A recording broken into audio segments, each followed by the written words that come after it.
Oi, bem-vindo a você que está mais em um Radar de Inovação, aqui nos estúdios de GZH, trazendo debates sobre transformação digital, futuro dos negócios, também da educação.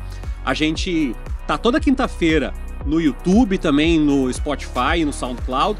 Se tu não nos acompanha, não nos segue, põe lá para seguir nas duas plataformas de áudio, ou vai lá no YouTube de GZH, tem uma abinha escrito podcasts, e toda semana tem um podcast novo para que tu acompanhe aqui e também na programação da Gaúcha no final de semana.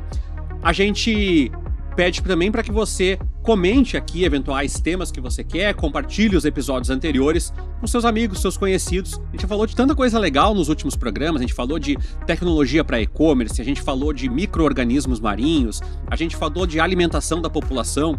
E hoje a gente vai voltar a um dos temas preferidos aqui do Radar de Inovação, que é a educação. Mas não a educação de forma mais tradicional.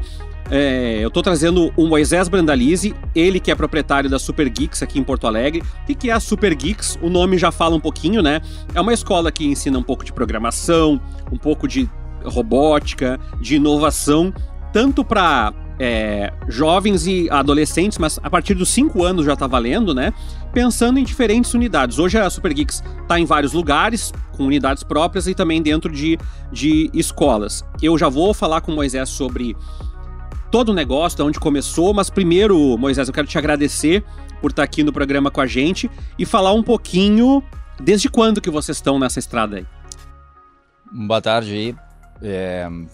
Obrigado pelo convite, primeiramente. A Super Geeks, ela é a primeira escola de tecnologia, ciência e da computação para crianças e adolescentes. Ela é uma escola que ela nasceu no Vale do Silício há mais de 10 anos, 11 anos. 11 anos já. Exatamente, 11 anos, né? E a ideia surgiu quando os proprietários, o Marco e a Vanessa, moravam lá e eles foram para lá para criar uma startup. E lá nos Estados Unidos, na época, começou-se o boom de ensinar crianças a programar, na época do governo Obama. Ele veio publicamente até dizendo, não compre apenas o videogame, faça o seu, e teve todo um incentivo na época. E aí eles vieram para o Brasil, eles já tinham o Marco, ele conhecia bastante a área de tecnologia, ele já era da área de tecnologia, então ele veio para o Brasil e iniciou a Super Geeks aqui no Brasil. Então ela tem 11 anos. Foi aqui em Porto Alegre? Não, a Super Geeks ela é uma unidade, inicialmente ela começou em São Paulo. Em São Paulo. Ela é de São Paulo, a matriz é São Paulo, e hoje ela conta com 60 unidades, dentre elas uma aqui em Porto Alegre. Muito bem, é isso que eu queria te perguntar também da ficha do nosso programa, que tem a produção da Laura Borges e do Lucas Vieira, o Guilherme Medeiros na operação de áudio e vídeo, fazendo chegar aí na tua casa o episódio do Radar de Inovação. Eu queria te perguntar, Moisés, porque quando começa 11 anos atrás, é um cenário diferente do que é hoje. Mas tem uma coisa que eu acho que não mudou muito, que é por que as crianças deveriam aprender. E todo mundo fala assim, é para virar programador. Não é só exatamente isso. Aliás, nem é o principal motivo isso. Tem outras razões que envolvem o pensamento computacional. Eu queria que tu falasse um pouco disso. Sim. Hoje, quando um pai procura a escola na unidade presencial e ele vem lá conhecer, algumas vezes ele já vem com aquela ideia de que, de fato, o filho vai ser um programador. A gente tem algumas exceções de pais que pensam um pouco além, que eles dizem assim, não, meu filho precisa aprender tecnologia, ciência da computação, enfim, de modo geral, para qualquer profissão que ele vai seguir. Então, quando o pai vem lá, eu até saliento com ele, eu digo assim, é muito improvável que o teu filho venha a ser um programador. Eu sou da área de tecnologia, né? A minha formação é ciência da computação, então quando eu era adolescente, eu aprendi de um jeito difícil, que eu olho hoje as crianças, eu penso assim, por que naquela época não se ensinava computação dessa maneira, não se ensinava a lógica, o pensamento computacional como se ensina hoje em dia? E até alguns pais que vêm lá na escola, eu mostro para eles que eles são da área de tecnologia, eles dizem, nossa, como é fácil aprender agora. Para nós foi tão mais difícil aprender. E claro, tem os desafios de aprender agora, né? As gerações atuais, elas têm as suas preferências de como elas gostam de aprender. Então a gente tem métodos para ensinar de forma divertida, de forma que elas se engajem com o conteúdo e que elas consigam assimilar de uma forma diferente de como era não 10 anos atrás, estou falando como era 30 anos atrás, entendeu? Isso que o Moisés está trazendo é interessante. E das pessoas devem estar se perguntando, mas eu esqueci de falar, por que tu tá desse jeito? Parece um cobertor, né, Laura? Mas a Laura também tá de cachecol ali, eu também vim de cachecol. É que, gente, a gente tá gravando no dia mais frio do ano aqui em Porto Alegre, tá? Então eu não tô sendo fiasquento nem nada, assim. O Moisés que não tá com frio aqui. O Moisés tá agradável, tá agradável. Pode falar um pouco pra gente também dessa ideia do pensamento computacional, porque as pessoas falam assim, é para lidar com tecnologia. Mas na realidade passa um pouco disso, né? Porque tu aprende a pensar soluções para questões diárias, tu aprende a articular diferentes campos de visão sobre o mesmo assunto. E eu queria te perguntar também se tu já sente essa diferença nas crianças aprendendo hoje. Nas crianças aprendendo hoje em que sentido? No a sentido facilidade? Exatamente. São 2 pontos principais, então vamos separar. O primeiro é o quanto a tecnologia ajuda não só para quem vai seguir na área da computação. E o segundo é como as crianças aprendem hoje diferente do passado. Então, hoje, por exemplo, o empresário, que ele vai querer fazer com que a empresa dele cresça, principalmente se digitalize ou que consiga aperfeiçoar os seus controles dentro do negócio, se ele souber como as coisas funcionam, se ele entender como funciona a lógica de um CRM, de relacionamento com o cliente, se ele souber como funciona uma API de inteligência artificial, se ele entender como funciona todas essas tecnologias, e eu nem digo que ele vai aprender hoje, as crianças, o que elas vão aprender hoje, elas vão usar quando elas têm 20 anos, mas a facilidade com que elas vão ter para tomar decisões, a segurança com que elas vão ter para mudar um processo, para fazer alguma coisa diferente, para arriscar fazer um controle de um outro jeito, a contratar as pessoas certas, porque ele conseguiu perceber que ela tem uma habilidade excepcional ou diferenciada no mercado para conseguir conduzir um determinado projeto. Eu vejo por mim hoje, eu sou da ciência da computação e eu até me comparo com os outros franqueados, assim, no sentido do que eu utilizo das ferramentas hoje disponíveis. Então, cara, eu utilizo quase tudo, assim. Então, e eu digo assim, por que os meus colegas, tentem utilizar isso, é fácil de utilizar. Não, mas não é tão fácil de utilizar. Nossa, como é que não faz? É só tu dedicar um tempo que consegue fazer isso aqui também. Então, é a facilidade com que esse empresário, esse profissional vai ter, o advogado para conseguir fazer uma avaliação, hoje até utilizando o recurso de inteligência artificial para te apoiar, para te fazer pensar de uma forma melhor. Então, tudo isso é possível a partir do momento em que tu tem esse conhecimento estabelecido, intrínseco, maduro em ti.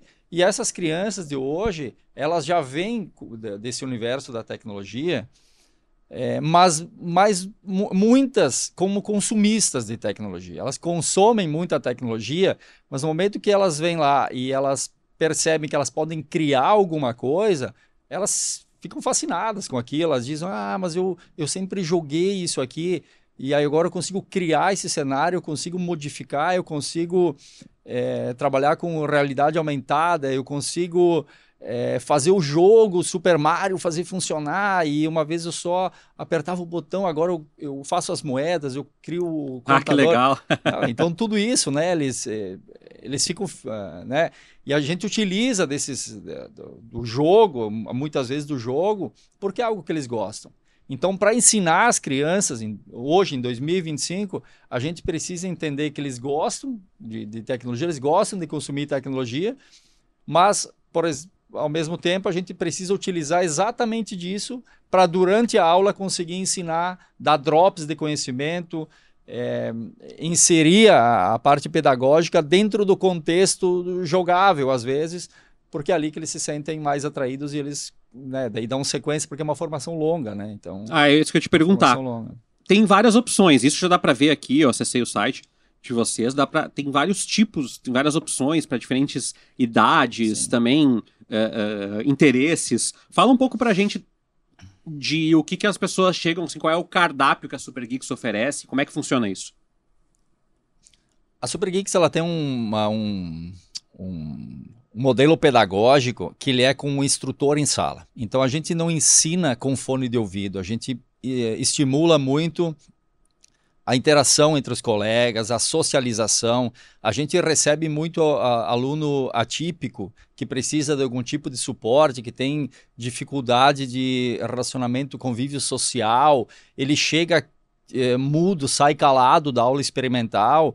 E quando a gente observa esse aluno depois de 6 meses ou menos, ele está conversando, ele está de pé na sala de aula, ele está interagindo. Então tem alguns alunos que por ter essa dificuldade da socialização, eles encontram ali os pares deles muitas vezes e passa a ser o ambiente preferido deles. Geralmente são alunos que não gostam do futebol, não gostam dessas atividades muito esportivas, eles são alunos que leem muito, são alunos que estudam, que gostam de matemática, que gostam de exatas, que é o público que acaba procurando bastante a escola.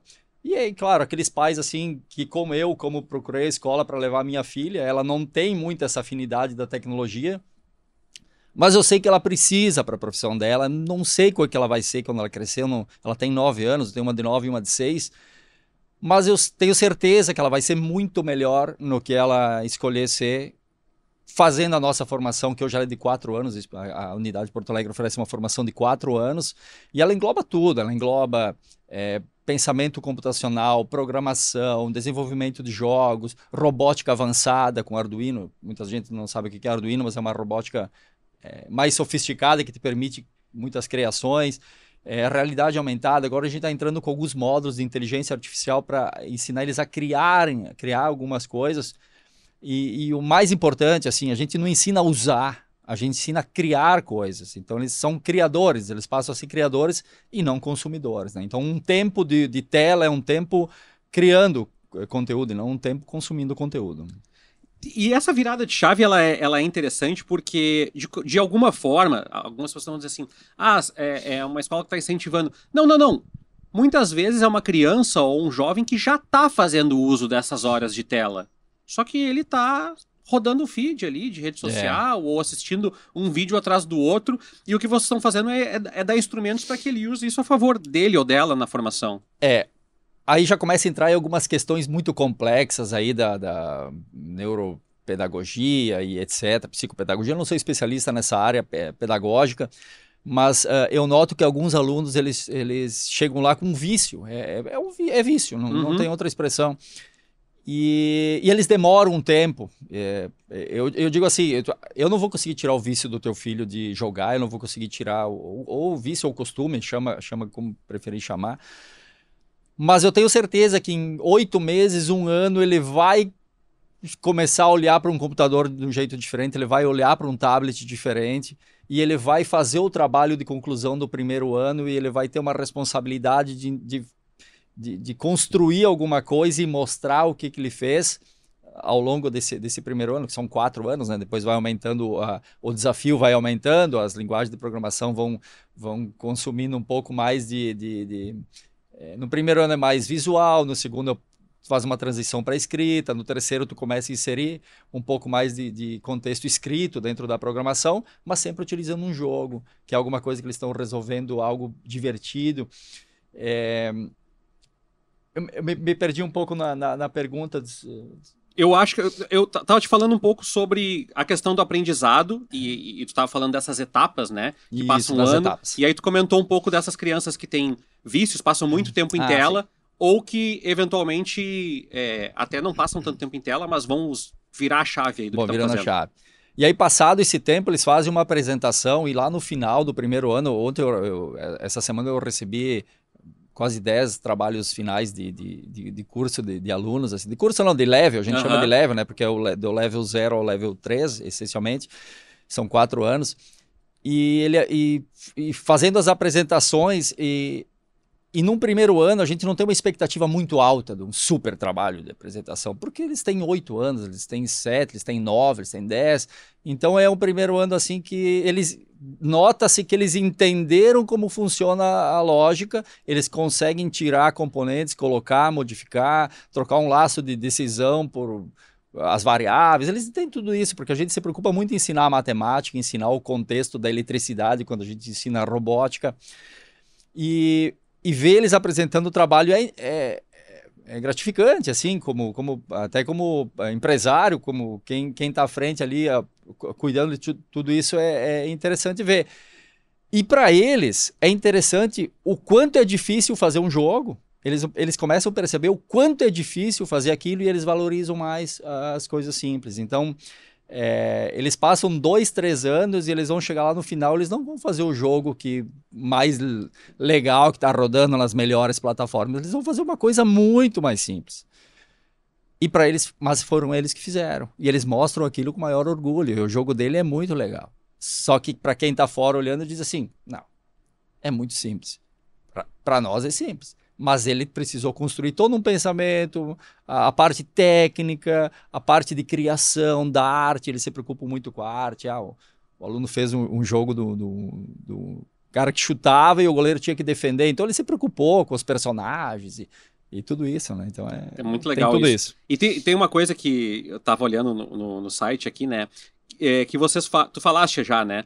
Que de alguma forma, não é um curso de inglês e não é um curso de matemática, mas tem coisas que provavelmente eles estão aprendendo na escola ou estão se debruçando na escola e que vocês vão ajudar a reforçar essas competências, o pensamento matemático, ou aprender um pouquinho de inglês para entender uma palavra ou outra ali. Fala um pouco pra gente como é que tu vê isso na prática, no cotidiano. Sim. Perguntas inteligentíssimas, eu adoro. São até perguntas que quando eu tenho tempo lá na escola, se eu lembro, eu acabo comentando com os pais, tudo isso. Então, por exemplo, o material, ele acaba sendo em inglês, naturalmente ele acaba sendo em inglês, e hoje aqui em Porto Alegre a gente absorve alunos que têm um mínimo de leitura. Então, com 5 anos ainda não, né? Por enquanto não, a gente está tentando expandir essa área para uma parte mais maker, que não exige tanta leitura, que não requer leitura, né? Mas os conteúdos acabam sendo em inglês. Se a gente nota que a turma ela é muito imatura, ela é imatura no sentido assim, é nova, tem 7 anos, tem dificuldade de leitura, então o professor às vezes diz assim, não, configura ali em português, deixa alguma coisa em português, apesar de que os comandos ali vão ser sempre em inglês, não tem muito o que fazer.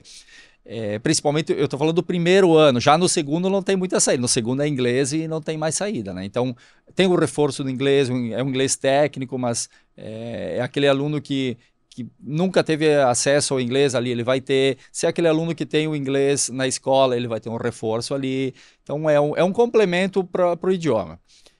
A matemática é a base da ciência da computação, de quase tudo. Então, por exemplo, no primeiro ano já, o aluno vai aprender assim, o meu personagem ele vai se deslocar para a esquerda, por exemplo. O que é a esquerda? É -1. Como assim -1 para a esquerda? Eu sabia que -1 era no elevador, quando chegava no térreo eu tinha que descer. É parecido com isso, só que é de lado. Aí traça o cartesiano, passa uma aula praticamente com o plano cartesiano em tela em XY, explicando para um aluno de 8 anos que quando somar -1 a -9, dá -10. E aí ele começa a entender essa movimentação, então se ensina toda essa matemática. Isso é interessante porque, de alguma forma, como tu falou, né? Bom, vamos pegar mesmo um aluno que não tenha contato com inglês. Às vezes ele tem contato com inglês num joguinho que ele tá jogando em casa ou no celular. Sim. Ou às vezes ele tem contato porque ele vê uma série ou um desenho animado que cita alguma coisa em inglês. Então é meio que pegar esse repertório dele e usar a favor dele, né? No final. Sim, eu faço um comparativo, assim, às vezes até um pouco, não exagerado, mas eu digo assim, os pais da minha época, muitos deles não tiveram oportunidade. Eu sou do interior do estado, né? Eu me criei no interior, eu não tinha acesso a cursos de idioma, como as crianças têm hoje, principalmente nas escolas, que eu falo das escolas privadas, de certo modo, que eles tinham, que hoje as escolas privadas, quer queiram ou quer não, eles têm alguma coisa de inglês. Dadas limitações, umas melhores, umas piores, umas de um jeito, outra do outro, mas acaba tendo acesso ao inglês. Há um tempo atrás não se tinha isso. Falando da realidade do interior, né? Aí precisava procurar um curso de idioma. Hoje, muitos pais... Eu depois acabei saindo, fiz um intercâmbio e tal, acabei me resolvendo essa minha questão que me incomodava durante a vida toda, né? Que era o inglês, né? É porque eu tinha que saber inglês, porque eu tinha que trabalhar em algum lugar. Eu cheguei a trabalhar aqui no grupo RBS, aqui, 6 anos na área de segurança da informação, então trabalhei aqui também. E foi logo depois que eu voltei do intercâmbio. Mas, onde é que eu quero chegar com isso? Que hoje tem muitos pais que, e aí a opinião, tá? Que ainda acham que o filho precisa saber mais inglês do que tecnologia. Claro, estou do lado de cá, de quem tem uma escola, eu digo assim, não, o teu filho precisa saber tecnologia. Inglês ele vai aprender de algum jeito, nos vídeos, nos jogos, ele vai estar muito melhor do que nós que não tínhamos acesso a nada. E aí daqui a pouco ele faz um curso, faz um intercâmbio, faz alguma coisa e resolve o problema dele, até mesmo de forma autodidata, menos, mas eu digo... já consegue ler uma documentação, já tem um suporte hoje da tecnologia que te faz tradução, então facilitou muito o inglês hoje para a criança.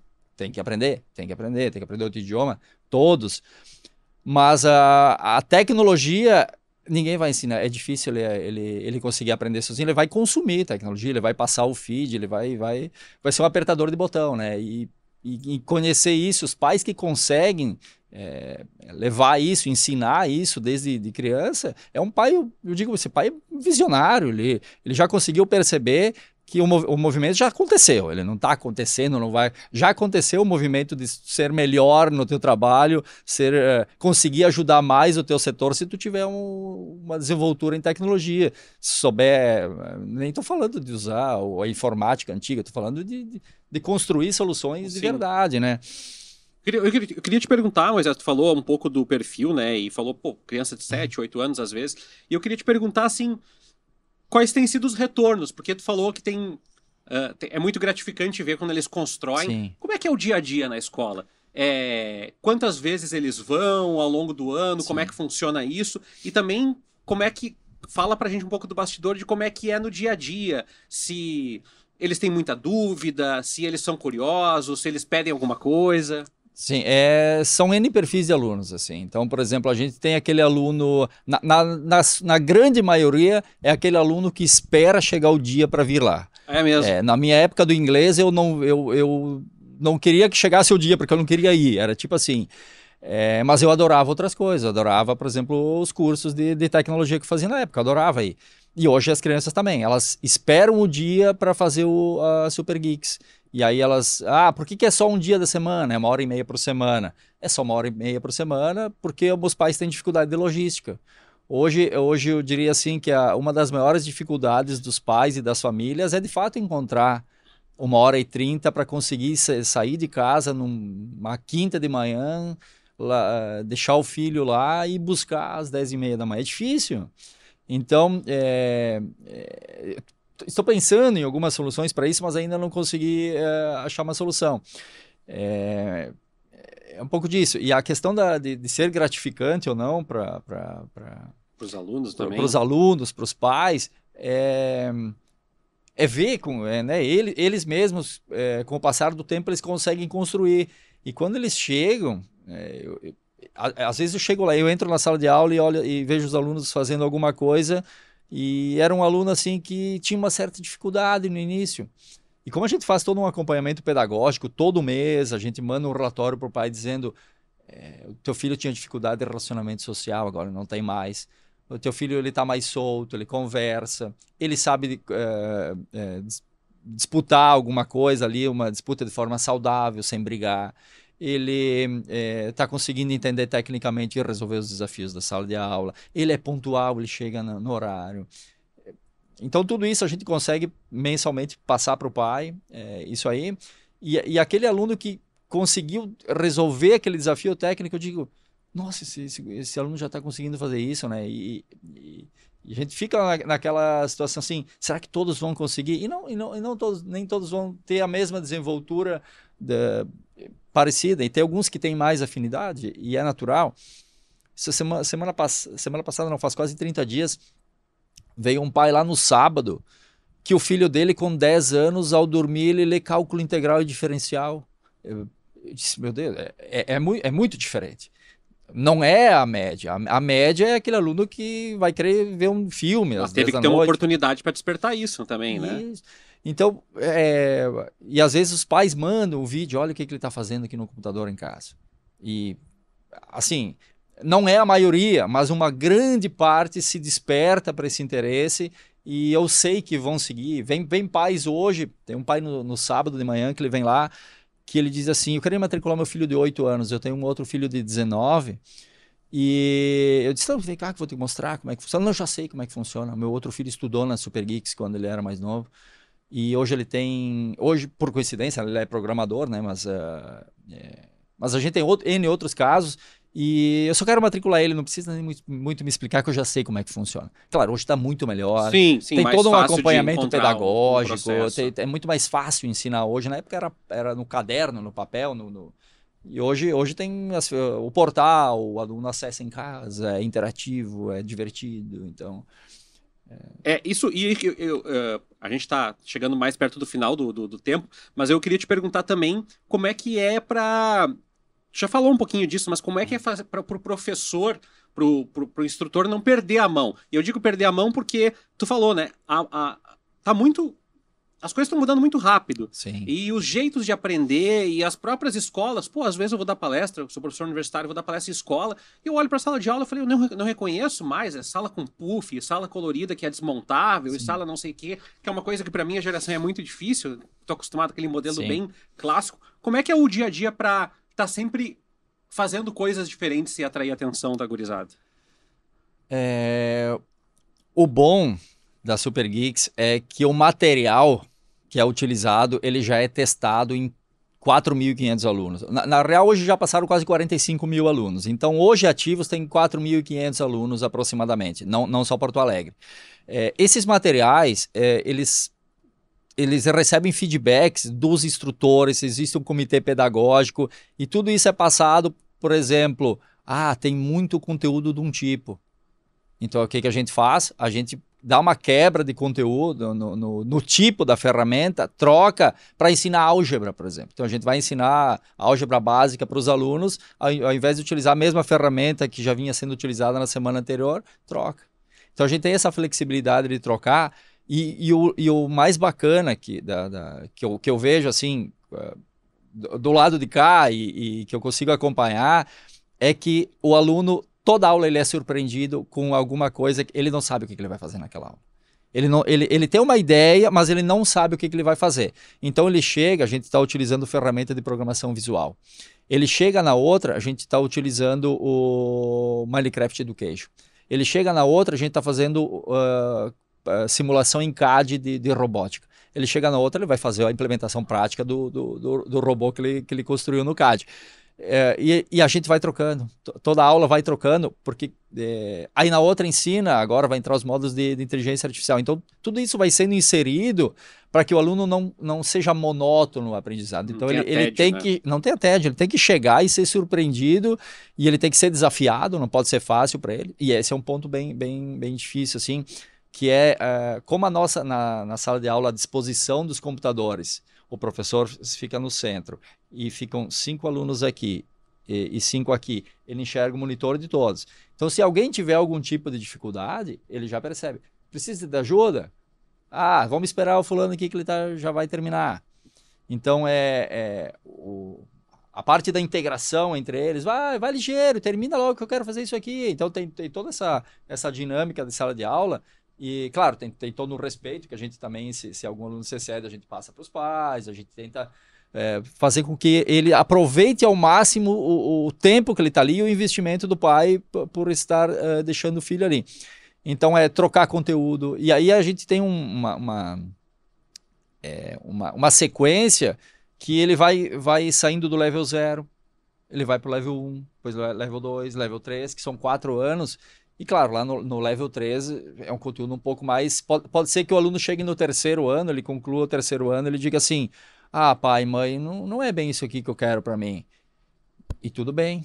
Mas ele experimentou 2, 3 anos e deu a oportunidade dele de aprender... Ele vai usar esse ferramental de alguma forma. Talvez não para programar, mas... Ele vai levar, porque as linguagens de programação que ele está aprendendo agora são as mesmas que eu aprendi na faculdade. Por trás, assim, a essência da lógica... E é bem improvável que não seja daqui a 15, 20 anos essa lógica vai ser muito parecida, né? Eu vou te fazer uma última pergunta e depois eu vou pedir para te dar o serviço, o site, Sim. que tu falou um pouquinho, estamos inserindo o ensino de IA. Como é que está sendo inserir o ensino da IA? Porque há uma loucura na cabeça das pessoas, tanto de coisa que está acontecendo.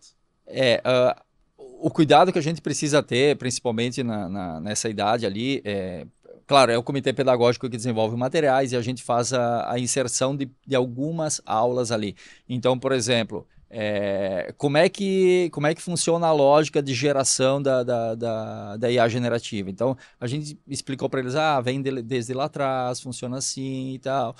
Como é que se utiliza o GPT de forma certa? Se utiliza assim.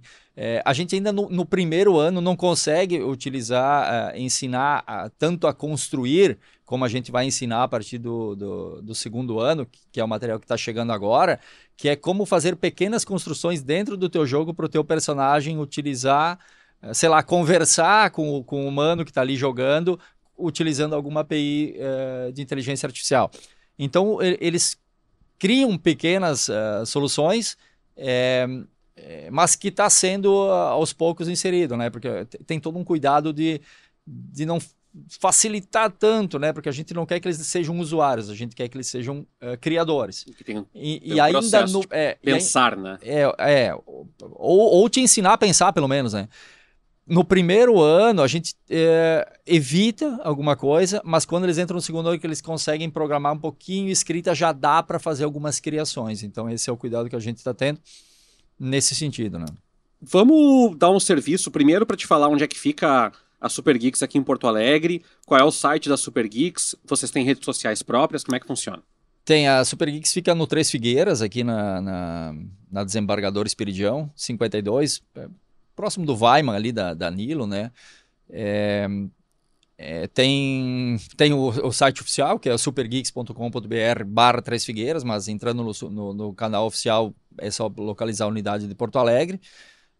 Tem Instagram também, né, o /Três Figueiras, que é o Instagram aqui de Porto Alegre. Questões importantes, a gente já iniciou um trabalho indo agora para os serviços, né, como falaste. A gente iniciou agora algumas tratativas na rede pública. Então, a gente sabe que as escolas privadas, e aí eu estou falando não da unidade presencial, que o pai pode trazer o filho, que pode acompanhar, que a gente tem um professor especialista ali dando a aula, inclusive nossos instrutores são engenheiros de jogos, eles têm essa facilidade com crianças, e, enfim, treinamento constante para trabalhar com crianças, né, são as mais diversas, as mais agitadas, as mais calmas, as que requerem mais atenção, mas a questão das escolas é o ensino da ciência da computação nas escolas. Então, hoje, as escolas privadas de Porto Alegre, elas têm alguma coisa muito aquém ainda do que é feito, por exemplo, numa escola especialista, tal qual o inglês pode ser que seja comparado, né? As escolas engatinhavam no inglês no passado, hoje elas ainda têm alguma coisa em inglês, mas aquele pai que precisa que o aluno aprenda muito inglês, ele acaba colocando num curso. E aí é muito parecido à tecnologia. Tem alguma coisa, faz pensar, mas não é um conteúdo de 11 anos pensado, melhorado o tempo todo, que sabe que funciona e que eles absorvem o conhecimento. Então a gente está indo para as escolas que têm a Super Geeks, isso utilizando a metodologia e o material didático, mas a gente está iniciando algumas tratativas nos municípios, já tem alguns municípios, vários municípios do Brasil, e recentemente algumas tratativas com a rede estadual do Rio Grande do Sul em andamento. Que bacana. Pô, a gente espera ver notícias promissoras nesse sentido, Moisés, porque eu acho que não dá para escapar. Muita gente daqui a pouco começou o programa dizendo assim, mas eu não quero, meu filho não vai ser programador. Mas não é sobre ser programador, não. É mais ampla, a coisa é mais ampla e a gente não quer preparar só para o futuro, mas para a cidadania do futuro também, né? Para estar inserido nisso. Então, Moisés, eu quero te agradecer por ter vindo aqui até o programa. O Moisés, Brandalize, ele é proprietário aqui da Super Geeks de Porto Alegre. Obrigado mais uma vez, sucesso no projeto aí para o futuro.